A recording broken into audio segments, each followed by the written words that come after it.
Hello. So, we will start talking about this novel that is part of your Indian writing course, The Guide by R.K. Narayan, and hopefully all of you have read the novel.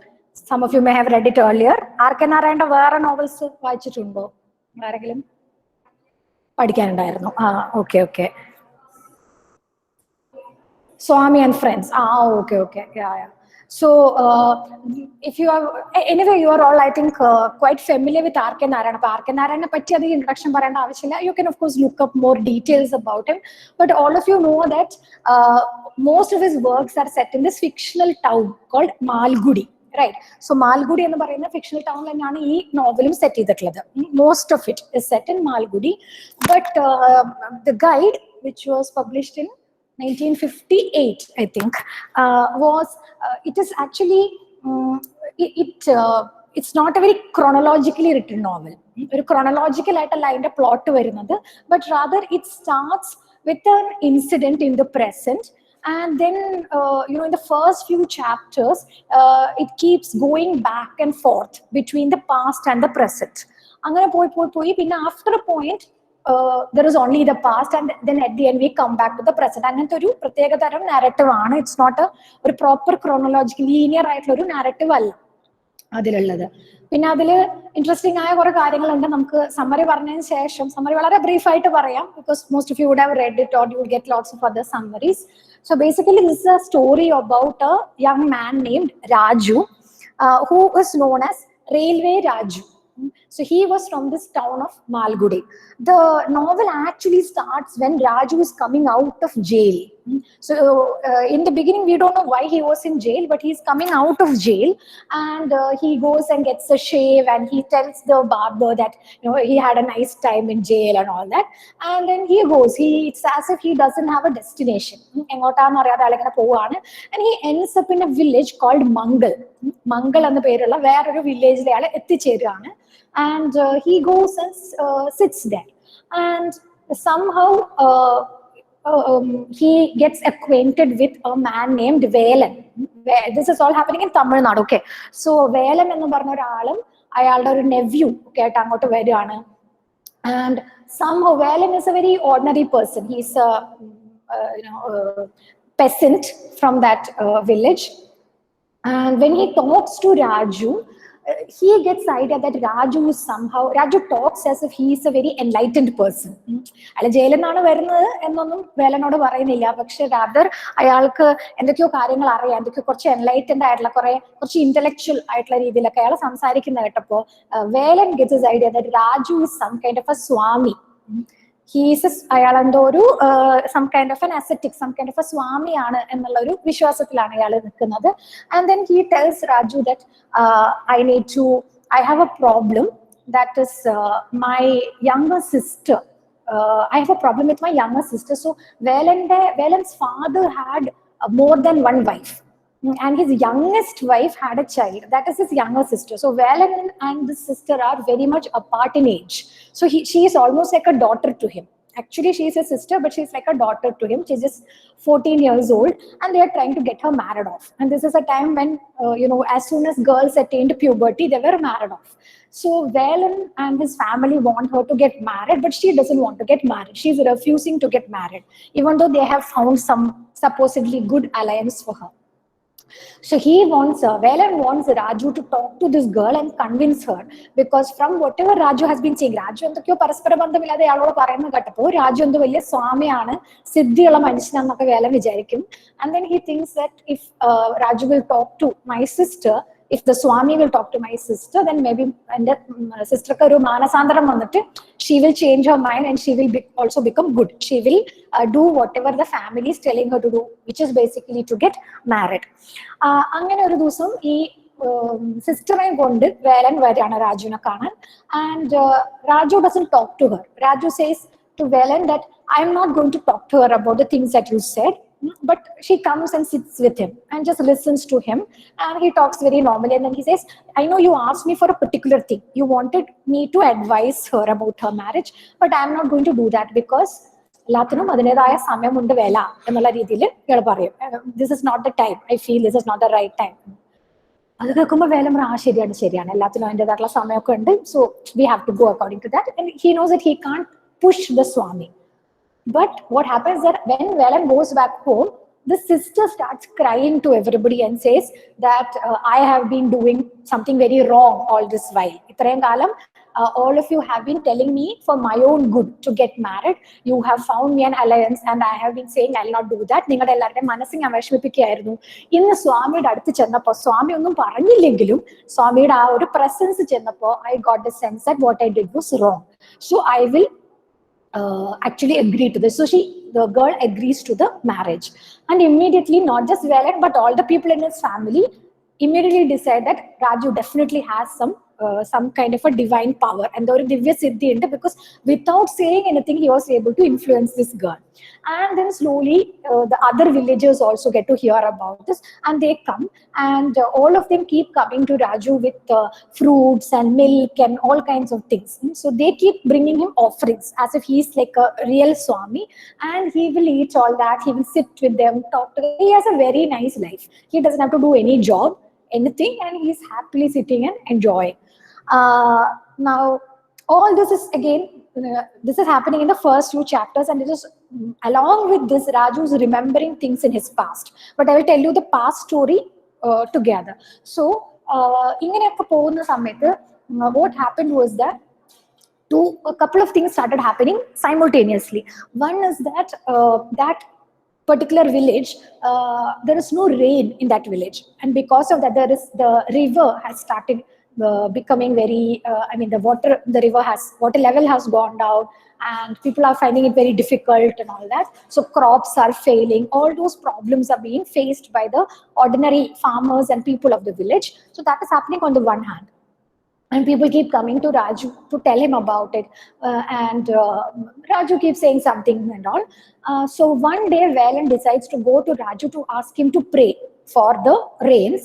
At the same time, another incident happens. So all this is a kind of comedy of errors.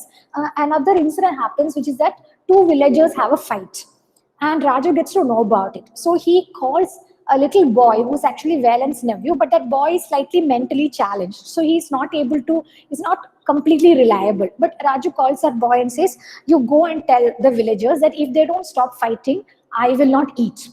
I am going to go on a satyagraha. I will not eat until I'm going to fast until they stop fighting. So, but this boy goes and tells Velan that Raju has promised to fast until the rain comes.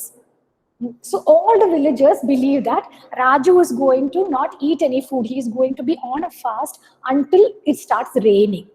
So then this is what saints do. Sometimes sages do. They are able to bring rain with their divine power. So they are very happy. And then Velan and the other people come and they talk to Raju. This time they don't bring him any food because they think, oh no, he's fasting. We shouldn't bring him any food, right?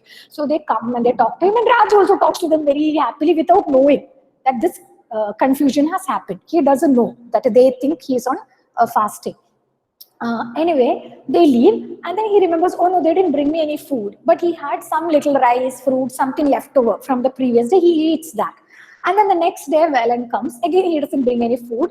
So Raju notices he has a little bit more food left, but he thinks, oh, but they should be bringing me food every day, right? Why are they not bringing it regularly? So he tells Velan, see, tomorrow when you come, you bring these things. So Raju had all this. Initially he was eating whatever they gave.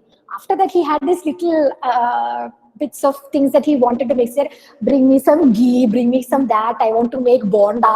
He wanted potato and something else to make bonda. So he remembers in his childhood he used to love bonda, so he wanted to now make bonda. So he tells Velan, tomorrow when you come, bring these things. And then Velan says, so you think the rain will come today?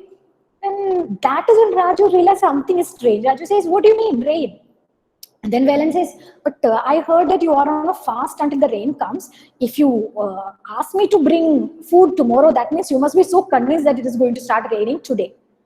Then Raju realized that this is a problem, and he is unable to get out of it also, because there is no way for him to get out of it without revealing that he is actually a fraud and not a Swami. So he thinks that if all these people know who he actually is, then they will come and start beating him up. Now they are also nice to him, but the same mob, the same crowd will come and start being very cruel to him. Okay, so then Raju continues for a while like this, and he thinks that, okay, maybe initially he pretends that he is on a fast, but he has some hidden food which he eats. So he rations his food and all that. And after some time, he realizes that this is becoming more and more people. People from other villages are also coming to see him, and journalists and all kinds of people are coming to see him. And he realizes that it is very difficult for him to go on like this, and soon it will be difficult for him to escape also. So one day when Velan comes alone at night, Raju says, I need to talk to you. And he makes Velan sit down, and he tells Velan his entire story, the story of his life, how he ended up in this position. So that is the main story. Okay, അപ്പോൾ ഇത്രയും പറയുന്നതിന് മുമ്പ് തന്നെ നോവലില് ഓരോ ചാപ്റ്ററിലും കുറച്ച് ഇപ്പോഴത്തെ കാര്യങ്ങൾ വേലനുമൊക്കെ ആയിട്ടുള്ള ആ മംഗൾ വില്ലേജിലെ കാര്യം കാണിക്കുന്നതിനൊപ്പം തന്നെ രാജു ഇങ്ങനെ ഓർക്കുന്നതായിട്ടുണ്ട് അയാളുടെ പാസ്റ്റിനെ പറ്റിയിട്ട്. പക്ഷെ ഇവിടെ മുതലാണ് പ്രോപ്പർ ആയിട്ട് ഒരാളോട് സംസാരിക്കുന്നത്. So Raju is telling Velan. Okay, so from the beginning I will tell you Raju's story is like this. Raju is from this town called Malgudi, and his father had a shop. So Raju was a very lazy fellow, but he was also very charming and very clever. So he wanted to get things done without taking too much effort. That was his character. So he was a bit of a rogue character. So his father had a shop, and after school he would make Raju sit in that shop and generally look after the things there. So he started doing that, and his father had a couple of shops. So initially he used to sit in the shop closer to their house, but then his father also had a shop in the railway station, near the railway station. So Raju started sitting in that shop, and slowly what he did was he realized that there's not much to do in that railway station, that shop. So sometimes in his free time he interacts with the porter or with other people there. He becomes friendly with the other people in the railway station. And Malgudi is a tourist town. It is a kind of temple town with a lot of architecture, and this river called Sarayu flows through that town. All those things are there. So a lot of tourists come there. So Raju started giving directions to the tourists. He would talk to the tourists and he'll impress them, and then he'll try to tell them, if you go and see this place, that place, and all that. So he would start to talk like that. And after a while, he realized that he would start getting tips from the tourists. So then what he started doing was, the porter had a son. So he asked the porter's son to sometimes sit and mind the shop for a while, because not much is happening in the shop anyway. So he told the porter's son to sit in the shop while he started going around with the tourists. Thus he became a guide, a kind of unofficial guide. Nobody actually gave him that post, but he himself took it, and he started becoming known as Railway Raju.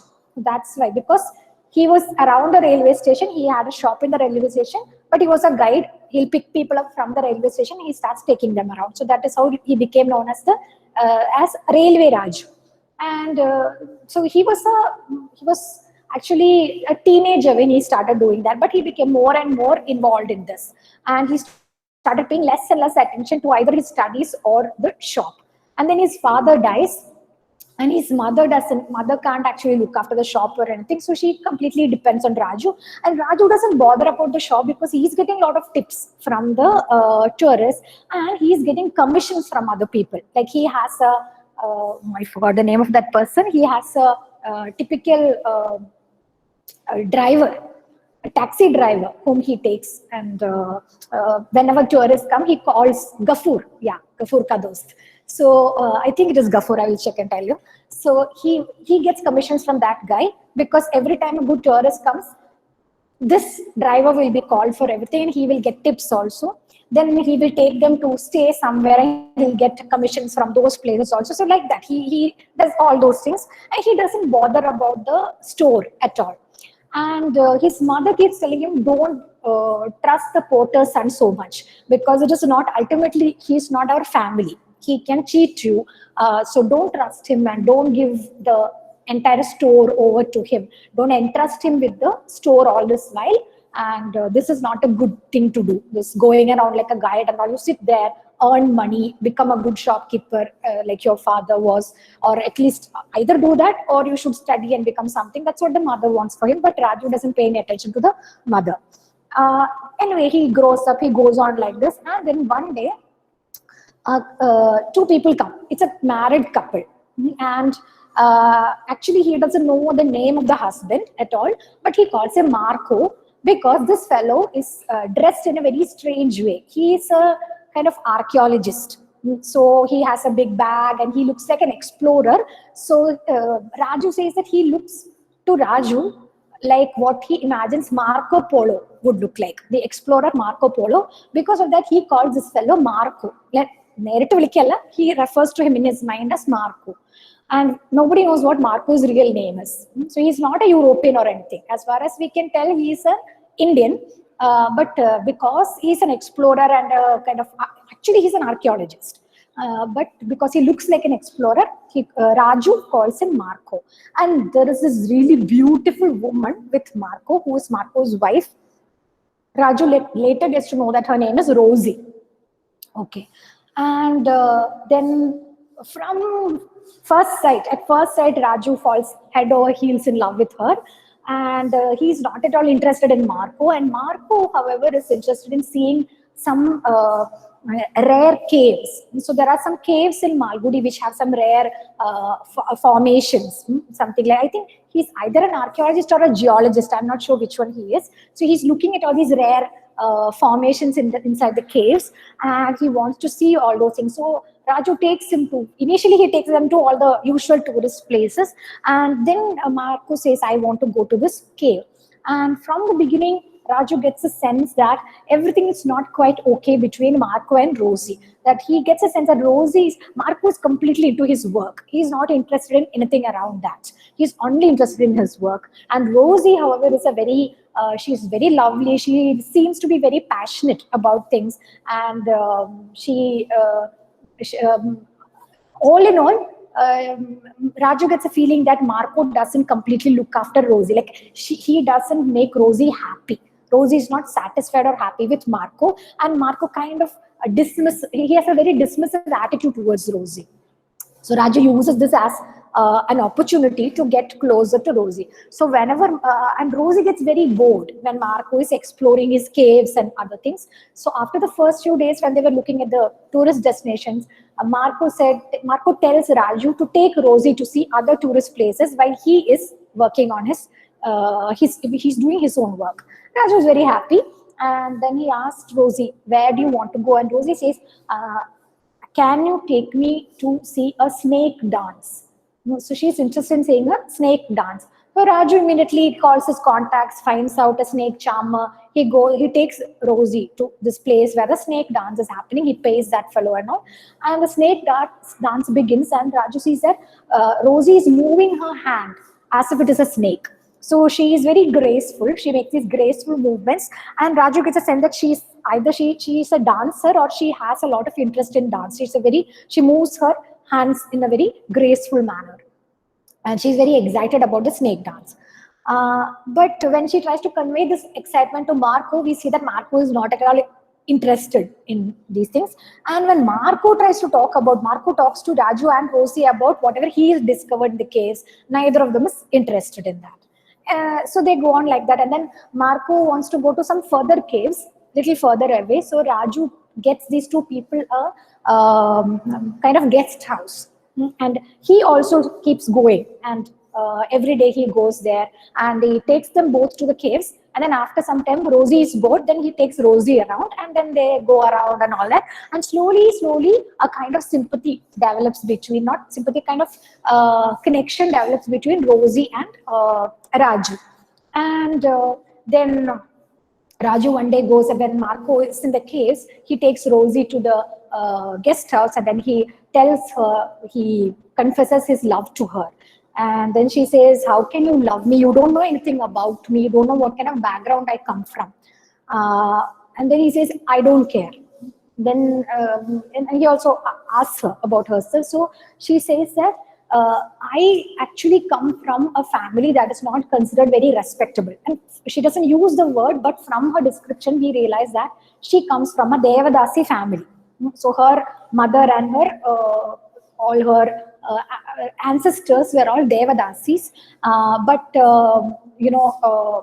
after Devadasi system was abolished, all these women did not have much to do, because earlier they were in ancient days, the Devadasis, right? They are celestial, not celestial, what is it? Temple dancers. So they would be associated with the temples, and they were at an earlier stage, they were considered to be very, how do I say, they were serving the god.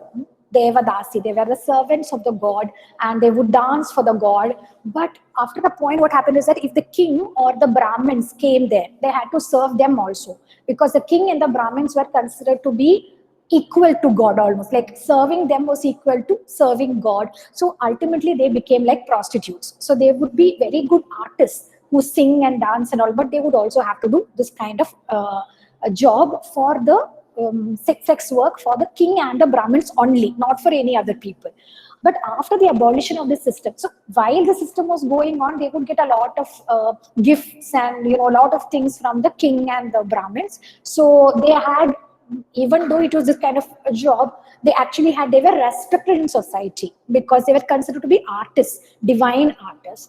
But after the abolition of the Devdasi system, which was also part of the colonial rule in India, these women could not carry on with their ancestral profession anymore, and because they were considered to be lower caste, they could not easily get into that classical dance circuit also. So some of them did, but many of them were not able to get into that. So this is also about a period of time where that Devadasi system was gone, but it was still very difficult to, classical dance was still not seen as a very a respectable profession because of its connection with Devadasi system. So while that was going on, now Rosie was trained as a dancer because her mother and everybody, or her ancestors were all dancers. So she's very passionate about that. Dance is in her blood, but she did not want to become a prostitute because the Devdasi system was gone. She didn't want to become like that. Somehow she met Marco, and Marco fell in love with her, or something. It's not even love. He felt sympathetic for her, and he married her, but on the condition that she has to change everything about herself. She shouldn't have anything to do with dance or with that Devadasi culture at all. She should be like a very modern wife, and he is the person who gives her the name Rosie. So we don't know what her actual name is, but this modern name Rosie is also given to her by Marco. Okay, so it's from that name also. The name, change of the name is a kind of symbol of, it's symbolic of all the kind of things that Rosie had to change about herself in order to become acceptable to Marco. Then they go on like this, and so this is what happened. But ultimately, initially, Rosie was very, she was very thankful. She was very grateful to Marco for accepting her, while many men would not accept a woman from a Devadasi background. But she also feels that Marco doesn't understand her, especially her passions, and she's happy to be Marco's wife and to be very devoted to him in everything, if only he would allow her to dance. But he doesn't let her to learn dance or to become a dancer. He doesn't even like her practicing. So these are her problems. But when Raju comes to know about this, Raju gets very excited, and then he says, what does Marco know? He basically abuses Marco and says that Marco doesn't have any culture, he doesn't appreciate you, you come with me, I will take care of you, I will appreciate you, all those things. Somehow they have this thing, and they end up getting into a physical relationship. And it goes on for some time, but very quickly Marco figures this out. And Raju also starts, once he gets into this, once he falls in love with Rosie, even before they get into a mutual relationship, he starts not paying attention to anything. He barely goes home. He goes home only to eat and sleep. And he doesn't pay attention to the shop. He doesn't pay attention to anything. He's completely obsessed with Rosie. And Gafur and other people all tell him, don't be like this. They will come and go. And then Marco and Rosie keep having some fights also in between. So Raju gets very excited about these fights because he thinks that it will give him an opportunity. But Gafur says, don't get into that. I think his name is Gafur. He says, don't get into all that because there'll be a lot of fights between husband and wife. You don't get involved in all this. They will come. You look at her, feel whatever, enjoy and all that, but don't get involved with her because ultimately they are husband and wife and you should not get involved in whatever is happening there. But Raju doesn't pay attention to anybody. Raju is totally into them. And then of course they get into a relationship as well. Then Marco finds out about this. And Marco gets very angry with both of them, and then Marco tells, and this is also, it happens at a time when Marco suddenly very happy because he has discovered something new in those caves, and he's very happy, and he tells Raju that it is because of you that I was able to discover all this.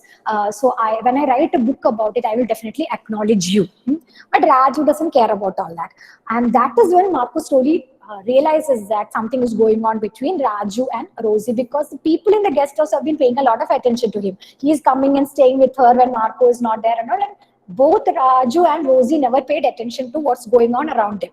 But other people did. And then somebody must have told Marco about this. As a result of which Marco gets angry and then he abuses Rosie and he says, I know what kind of a family you come from. Basically, it's almost like he's calling her a prostitute because you're not loyal to me, you're doing whatever. Just because some man came and appreciated your dance, you went and slept with him. All these things, very cruel things he says to her, but he's feeling very betrayed. And she's also, so they both fight. And again, Raju is kind of happy about this. Raju hopes that Marco will go away and that he will get Rosie. But again, his friends tell him, somehow they are husband and wife, whatever problems they have, they will solve it. You don't get involved. But ultimately, Marco one day packs up and then he leaves. And Rosie is about to leave him. She also packs her suitcase, but he says, I don't have a ticket for you. And then he just leaves. He says, you go wherever you want, do whatever you want. I'm not going to look after you anymore. He just leaves. So he is also not a very sympathetic character because in some completely unknown place, he just abandoned his wife. No matter she has been, technically speaking, she has been unfaithful to him, but still she doesn't have any money of her own. She's completely dependent on him, but still he abandoned her. And then he leaves. And then Rosie has nowhere to go. So Raju says, come with me, and takes her to his house. And his mother is completely amazed. What is happening here? First of all, Raju is bringing some woman who is an already married woman. She has a husband, and then he is going around with her. He's now bringing her home also. And she is a dancer. So the mother gets very upset. Raju starts staying there with Rosie, and both of them, again, they don't care about the mother or anybody. They're like, Rosie is dancing every day, and Raju is looking at her and being very happy looking at her dance, and then they're having their own or everything. And then the mother gets very upset. So one day she brings her brother, and both the mother and uncle start shouting at Raju and say, what are you doing? How can you do these things? But again, Raju doesn't pay any attention to them. And they abuse Rosie also. They call her all kinds of names. They say, she's seducing him. And Raju gets very angry. Don't say like this about Rosie. Ultimately, the mother കയ്യിലുള്ള ആകെയുള്ള ആയുധം എടുത്തിട്ട് mother പറയും, ഒന്നെങ്കിൽ അവൾ അല്ലെങ്കിൽ ഞാൻ, ഏതെങ്കിലും ഒന്നേ നടക്കുള്ളൂ, എന്നാൽ ശരി അമ്മ പോയിക്കോളൂ എന്ന് പറയും. So ultimately, Raju's mother also leaves the house and she goes to stay with her uncle. And after that, she's not really in the picture. And then Raju's now very happy because only he and Rosie are there, and whatever money he has earned until now, he's completely spending it very happily on Rosie. So he's not even bothered about what he will do. His shop is not working properly because he's not been paying any attention to that. So totally he doesn't know what to do. That is when he gets this idea that he will put up a dance performance by Rosie. But how can he get Rosie to put up a dance performance? Nobody knows about her. Nobody knows who she is. So why should people pay to come and see her dance? But he is very smart that way. What he does is he goes and talks to a lot of people. He greases people's palms and all, and then he goes and talks to people and tell them that a very famous dancer from another place, Madras or some place, has come to our Malgudi for a few days. So we should try and get a dance performance by her. But she is a very famous person. She has no time for any of us. We have to go and request her, otherwise she will not allow it. And then Rosie fully dresses up like a very famous dancer, and then they say we should have a stage name for Rosie, and they change Rosie's name into Nalini.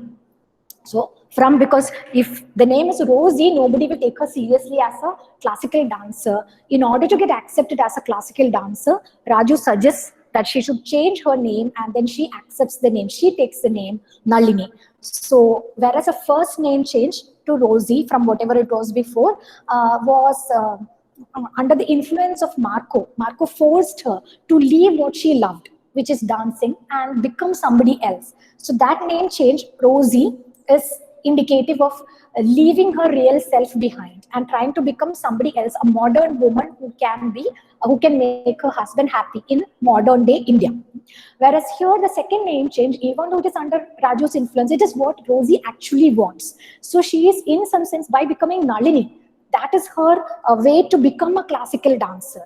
So that is the career that she always wanted to have. She always wanted to, first of all, she's passionate about dance, so she always wanted to dance. And secondly, if she can become famous by doing what she loves, that is what she wants the most. So she wants to become a very famous dancer, and this changing her name from Rosie to Nalini is how she can achieve that. So this is where Rosie starts slowly becoming what she was always meant to be. So, and then these people come, and they come and talk to her, and then from the way she behaves, and the graceful way in which she moves, and her beauty and everything, they actually believe that she's a very famous dancer. They don't know all these stories. So they arrange some program for her with tickets and all that. And Raju is very clever, so he becomes like a manager for her, and he starts insisting that they should get the best hotel to stay, they should get this, that, everything. And he makes a lot of demands on Rosie's behalf, and they first have a small program where a lot of people come to watch, and they get some money for that. And after this, using this, Raju becomes more, Raju and Rosie start doing this more and more. So initially they have to cheat people to believing that she's actually a famous dancer. But slowly, when more and more people see her dance, she's actually a very good dancer. So more and more people come and start to call her for more and more programs. And then slowly they become more and more. As they become famous, they also become richer. And Raju completely leaves his old life, railway Raju, that life behind. And he's completely running after all these programs, arranging things. And few things that he does. Rosie is not interested in these kind of arrangements. She just wants to dance. So Raju says, I will do all those things so that you can dance. But he starts micromanaging a lot of things about Rosie's programs. Like there are a lot of people who want to come and spend time with Rosie.